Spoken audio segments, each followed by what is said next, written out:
Wife got pregnant while best friend stayed with us. But I secretly had a vasectomy years ago. I thought I had it all figured out. For years, life seemed perfect. I had a great career, a nice house, a beautiful wife, Sarah, and my best friend Carl, who'd been with me through thick and thin since our college days.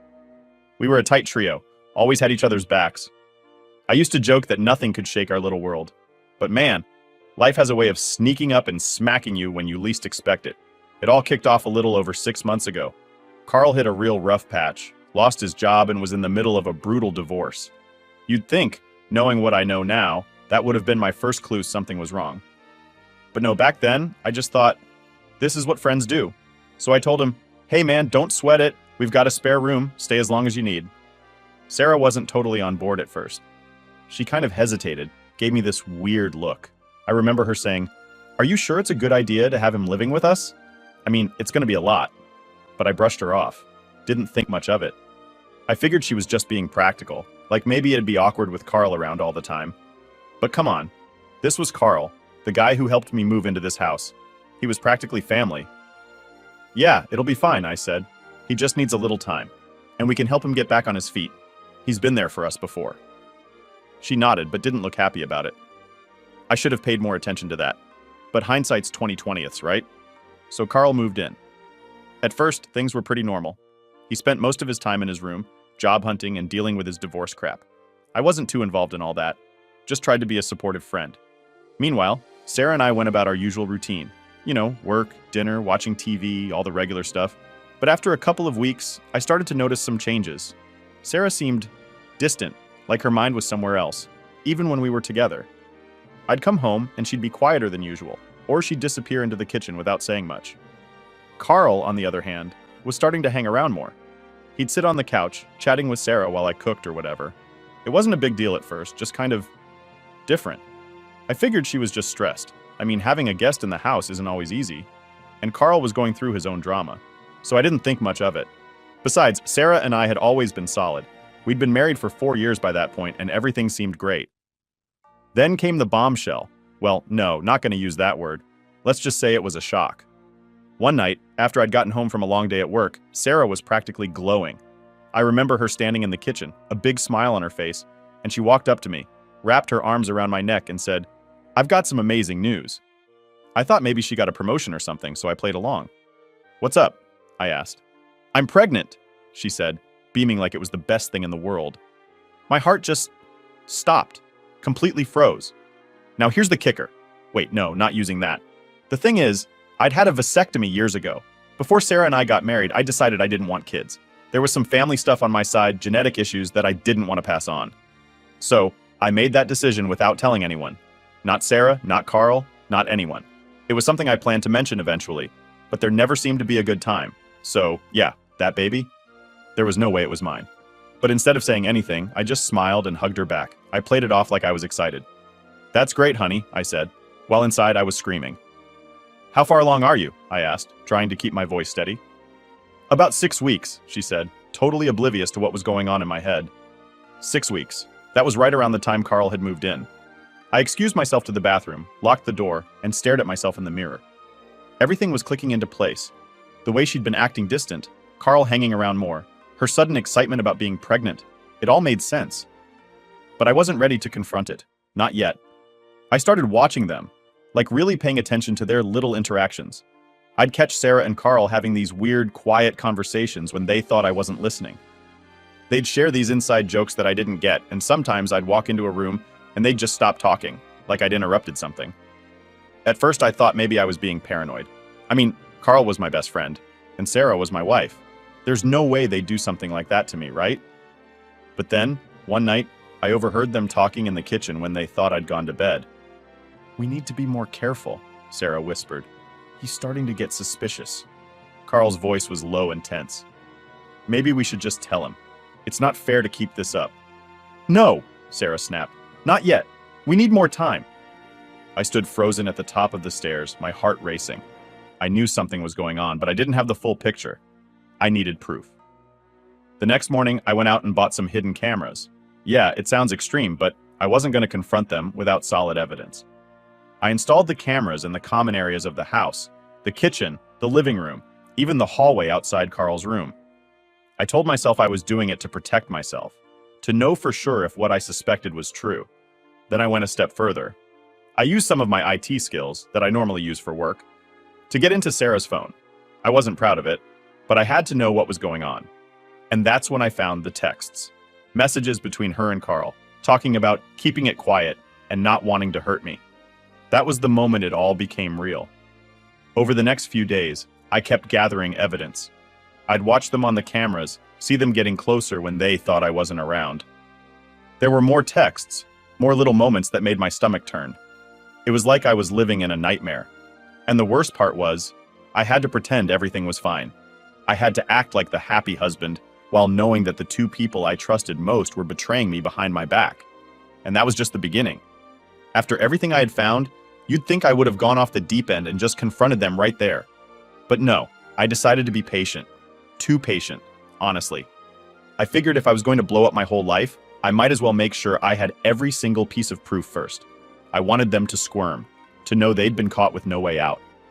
I started noticing more little things that I hadn't paid attention to before, like how Carl and Sarah would always manage to be in the same room whenever I wasn't around.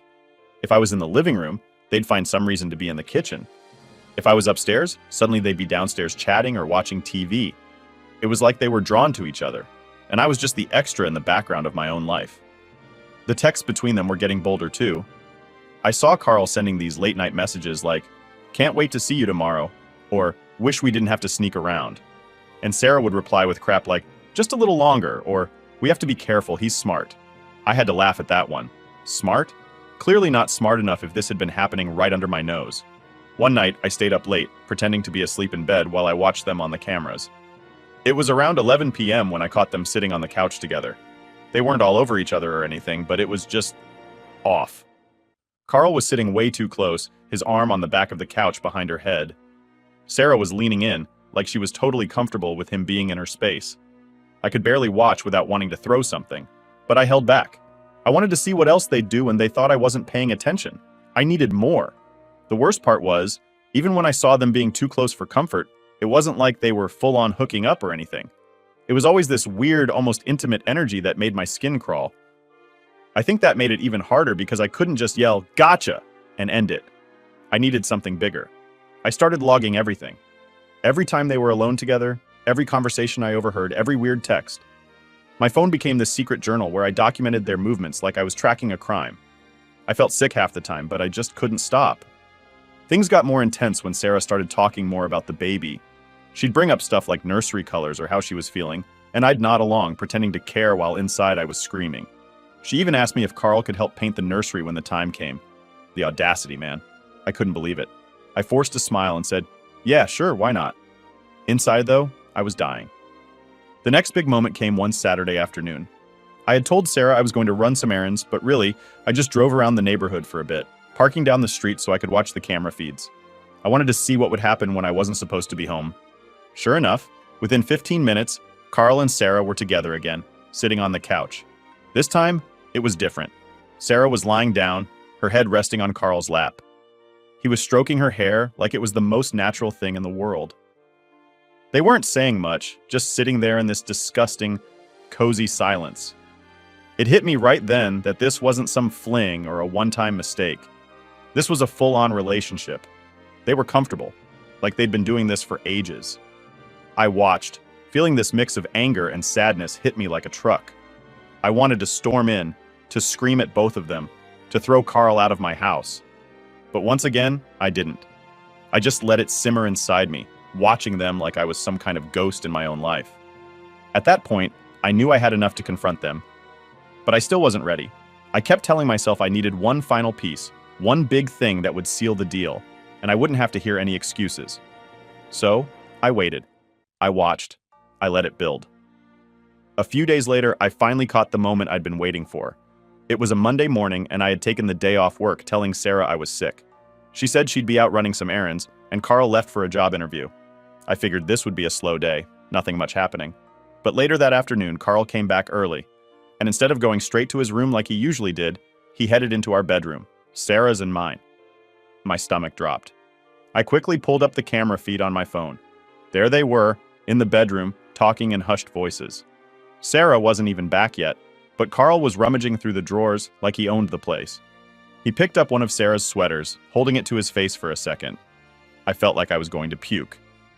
And then it happened. Sarah came home. She walked into the bedroom and they immediately embraced. It wasn't just a hug either. It was way more than that. Carl pulled her close, kissed her neck, and she didn't pull away. Instead, she leaned into him, giggling softly, like it was no big deal. And then they kissed. That was it. I couldn't watch anymore. I turned off the feed, my hands shaking. It felt like everything I had been holding on to, any tiny shred of hope that maybe, just maybe I was wrong, completely shattered. I had the proof now, and there was no going back. I sat there in silence for what felt like hours, trying to figure out what the hell to do next. Should I just barge in and kick Carl out? Should I confront Sarah first? My mind was racing, but I knew one thing. This couldn't go on any longer. The worst part of all of this was that they thought they were being so careful, like I wouldn't notice them slipping into my room together, like I wouldn't see the obvious connection between the pregnancy and Carl's convenient timing. They thought they had me fooled. But the thing is, I was just waiting for the right moment to drop the bomb on them. I made a plan. I was going to confront them both at the same time, in the same room, with all the evidence I had gathered. There would be no way for them to lie their way out of it. I wanted to see the look on their faces when I told them I knew everything. Every sneaky glance, every stolen kiss, every damn text message. I spent the next few days getting ready. I backed up all the footage, organized the texts, made sure everything was in order. I even wrote out what I was going to say in my head, practicing the moment over and over. I wasn't going to let them off easy. And when the time came, I knew I had them right where I wanted them. Update 1. So there I was, sitting in the living room, feeling like I was about to rip the Band-Aid off of a wound that had been festering for months. I knew today was going to be the day. I had everything lined up, footage, screenshots of texts, all of it. I was done with the games, done pretending I didn't know what was happening under my own roof. Sarah and Carl didn't know what was coming. It was Friday evening, and we were all supposed to have dinner together. Classic family-style stuff. Except this wasn't going to be a normal dinner. It was going to be the last meal we ever shared as this twisted little trio. I made sure I got home early to set the stage. I didn't want to look frantic or suspicious, so I kept it chill. Made some pasta, set the table, acted like everything was just another night. But inside, I was boiling.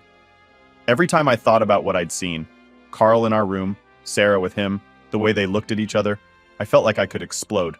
But I had to keep my cool just a little longer. Carl got home first. He walked in with his usual, "Hey man," acting like nothing was wrong. I forced a smile and nodded, telling him dinner would be ready soon. I watched him out of the corner of my eye as he went to his room to drop his stuff off. It was weird, knowing what I knew, and seeing him act like everything was normal. It was almost funny, in a messed up kind of way. Sarah came home a little later, all smiles like she hadn't just spent the last few months sneaking around behind my back. "Smells great," she said, leaning in to give me a quick kiss on the cheek. I had to stop myself from flinching. Dinner was tense, though neither of them seemed to notice it at first. We sat there, eating in awkward silence, and I waited for the right moment. Sarah tried to make small talk, asking how my day was and if I had any plans for the weekend. I gave short answers, just enough to keep things moving, but not enough to really engage. Carl, on the other hand, seemed more relaxed. He was cracking jokes, talking about how he might have landed a new job and how things were finally looking up. I couldn't believe the nerve of this guy. Sitting there, talking about his future while he was ruining mine. And then, it happened. Sarah reached for my hand across the table, probably noticing I wasn't my usual self. "Is everything okay, honey? You've been kind of quiet lately." That was my cue. I pulled my hand away, staring at her, then at Carl, before saying, "No, everything's not okay. In fact, things are about as far from okay as they could possibly be." Carl's smile faded instantly, and he shifted uncomfortably in his seat. Sarah's eyes went wide, a look of concern spreading across her face. "What do you mean?" she asked, her voice shaky. I took a deep breath, trying to stay as calm as possible. "How long?" I said, looking directly at both of them. "How long have you two been sneaking around behind my back?" Sarah froze. For a split second, she didn't react, but then she shook her head, like she couldn't believe what I was saying. "What? What are you talking about?" Carl, on the other hand, started to stammer, "Man, I don't—" But I cut him off. "Don't even try to deny it," I snapped, my voice rising. "I know everything. I've seen the texts, the videos, all of it." I pulled out my phone and tapped on one of the videos I'd saved. The one where they were sitting in the bedroom together, Carl's hand on her belly. I held it up so they could both see. Sarah's face turned white and her hand flew to her mouth. Carl just sat there, staring at the screen, completely frozen. Sarah started crying. "It's not what you think," she sobbed. "We didn't mean for this to happen." I laughed bitterly, shaking my head. "Not what I think? Really? You're going to tell me you didn't mean to sneak around behind my back? To betray me in my own house? Give me a break, Sarah." Carl finally spoke up, his voice low and shaky. "I'm sorry, man. I never wanted this. We just fell in love." "Fell in love?" I repeated, incredulous. "That's your excuse? You fell in love? And what, I'm just supposed to be okay with that? After everything I've done for you, Carl? I let you live here. I helped you when you had nothing. And this is how you repay me?" Carl hung his head, unable to meet my gaze. I know, I messed up. I never wanted to hurt you." "Hurt me?" I shouted, finally losing it. "You've done more than hurt me. You've destroyed everything." Sarah was still crying, trying to reach for me, but I pulled back. I couldn't even stand to look at her. "We were going to tell you," she said, her voice barely a whisper. "We just didn't know how." "Tell me what? That you've been sleeping with my best friend? That the baby you're carrying isn't mine?" Sarah looked up at me, confusion in her eyes. "What do you mean?" I took a deep breath, trying to calm the storm raging inside me. "Sarah," I said, my voice low, "there's no way that baby could be mine. I had a vasectomy years ago." The room went dead silent. Sarah's tears stopped, and she just stared at me like she couldn't process what I just said. Carl looked like he was about to be sick. "But how? Why didn't you tell me?" she stammered. I shrugged, feeling strangely calm now that everything was out in the open. I was scared. Scared of passing on bad genes. Scared of commitment. Scared of a lot of things. But that doesn't matter now, does it? Because you clearly didn't care enough to be honest with me either. Carl stood up suddenly, his chair scraping loudly against the floor. "I need some air," he muttered, heading for the door. "Oh no, you don't," I said, blocking his path. "You're not running away from this. We're going to sit here and talk this out like adults." And that's exactly what we did. For hours we sat in that tense, broken room, picking apart everything. Every lie, every betrayal, every excuse. Sarah admitted she had felt something missing in our marriage for a while, and Carl had filled that void. Carl confessed that he knew it was wrong, but didn't know how to stop. By the time we were done, we were all emotionally drained. Carl packed up his stuff and left that night, promising to give us space to figure things out. Sarah retreated to the guest room, leaving me alone in what felt like the emptiest house I'd ever been in. But I wasn't done yet. Not by a long shot. Update 2. So after Carl packed his bags and left, it was just me and Sarah in the house, except it didn't really feel like home anymore.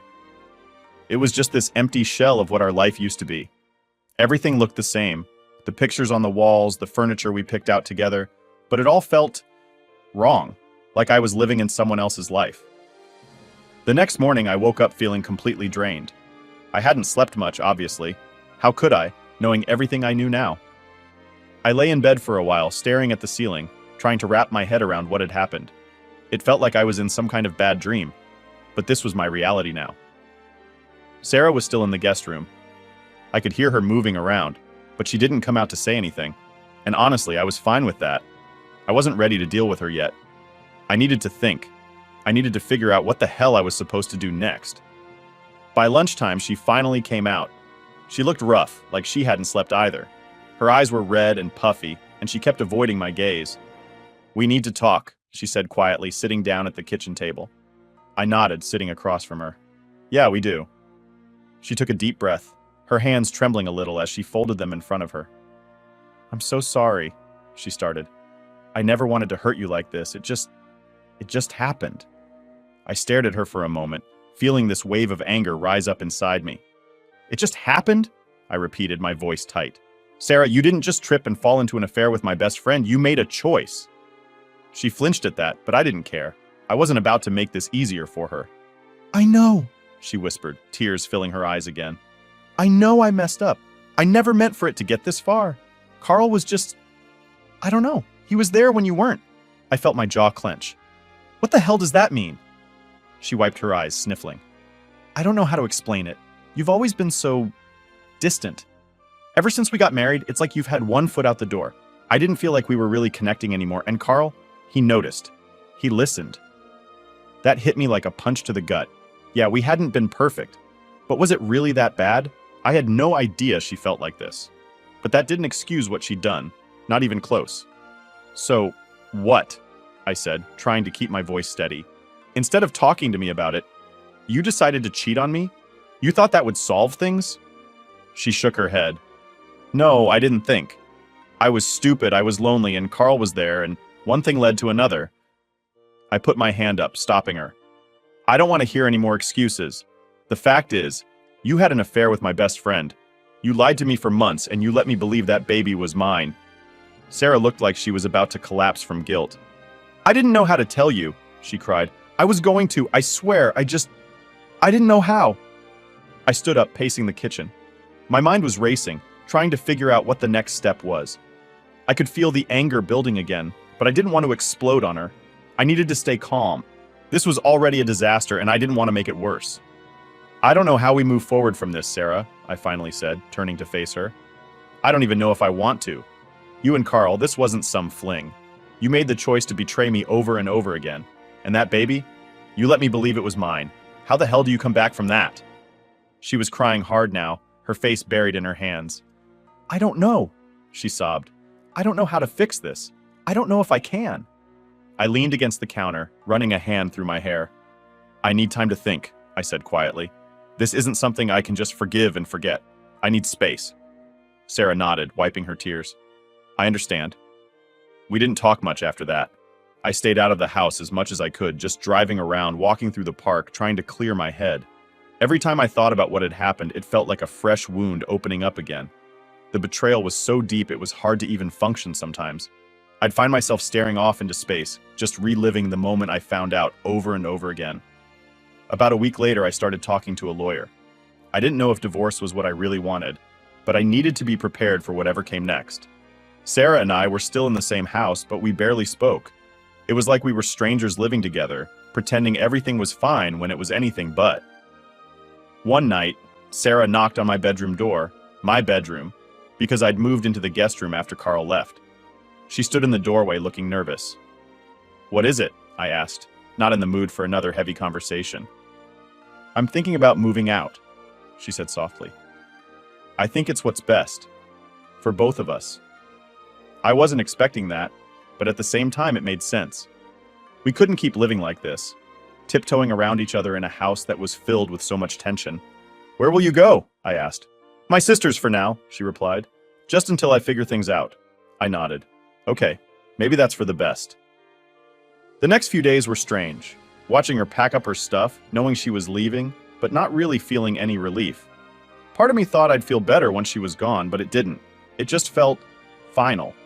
Like the life we had built together was officially over, and there was no going back. When she finally left, the house was dead silent. No more footsteps in the hall, no more awkward conversations. Just me, alone. I sat on the couch, staring at the empty room, wondering how the hell my life had come to this.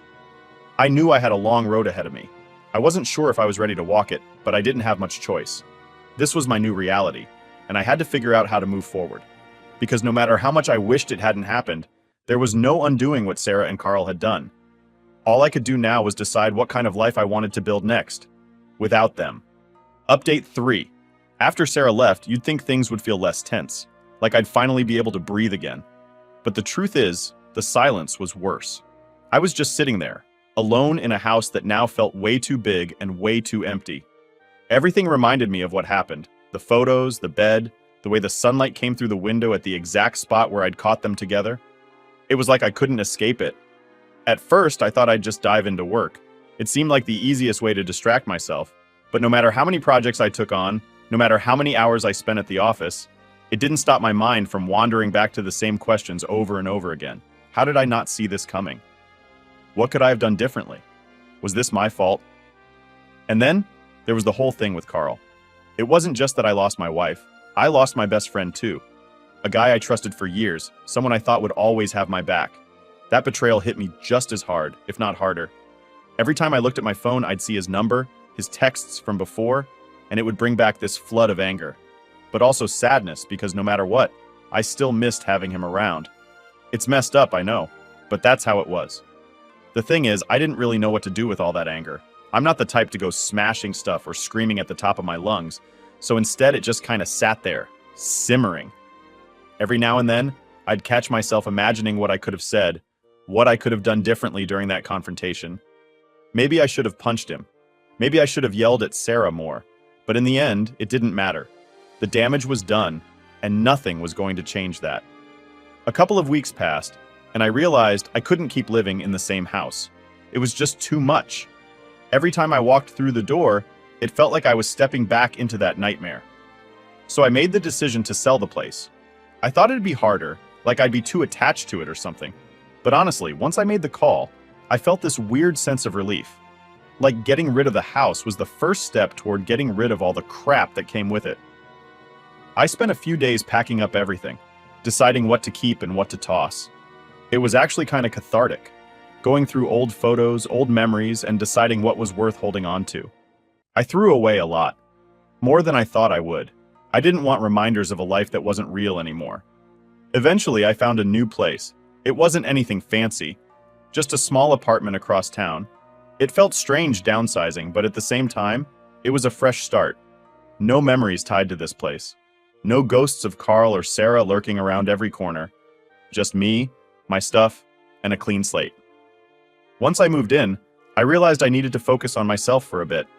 I'd spent so much time caught up in the drama, trying to figure out what went wrong, that I kind of lost track of who I was without all that. So I started doing things I hadn't done in a long time. Things I actually enjoyed. I picked up old hobbies, started going to the gym more, reconnected with friends I hadn't seen in forever because I was so wrapped up in my life with Sarah. The thing about going through something like this is that it forces you to reevaluate everything.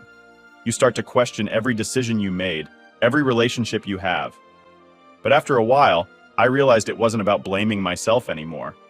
Sure, I wasn't perfect. Maybe I should have been more present. Maybe I could have communicated better. But at the end of the day, Sarah and Carl made their choices. They chose to betray me, and that's on them. I think the biggest thing I learned through all of this was that I had to let go of the anger. Holding on to it wasn't doing me any good. It was just keeping me stuck in this cycle of frustration and pain. So little by little, I worked on letting it go. It wasn't easy, and it didn't happen overnight, but eventually, I got to a place where I didn't feel that constant weight on my chest anymore. And then there was the baby. That was a whole other layer of pain. Knowing that Sarah was having Carl's kid, that the life we were supposed to build together was gone, it hurt in ways I can't even describe. But again, there was nothing I could do to change that. I had to accept it and move on. I couldn't be stuck mourning a future that was never going to happen. Months went by, and I started to feel like myself again. Not the same person I was before all this happened, but maybe a better version of myself. Stronger, more aware of what I wanted and what I deserved. I started setting boundaries with people, not letting anyone take advantage of my kindness or my trust anymore. It felt good to reclaim control of my life.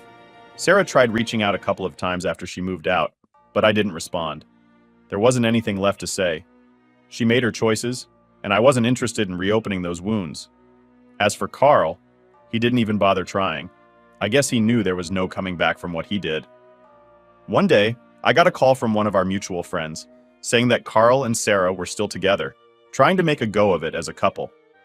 I didn't feel anything when I heard that. No anger, no sadness, just indifference. They were someone else's problem now. Looking back, it's crazy how much my life changed in such a short amount of time. But I think in the end, it was for the best. I didn't deserve what they did to me. But I also didn't deserve to live in that toxic situation any longer than I had to. Now I'm focusing on the future, my future. I'm not sure what it holds, but for the first time in a long time, I'm excited to find out. I'm not weighed down by secrets, lies, or betrayals anymore. I've got a clear path ahead, and that feels pretty damn good. So yeah, life threw me into a situation I never saw coming, but I came out on the other side. And if there's one thing I learned, it's that sometimes the hardest thing to do is the best thing for you. Letting go of people who hurt you, moving on, and choosing to live for yourself, that's where real strength comes from. And that's what I'm doing now, living for me.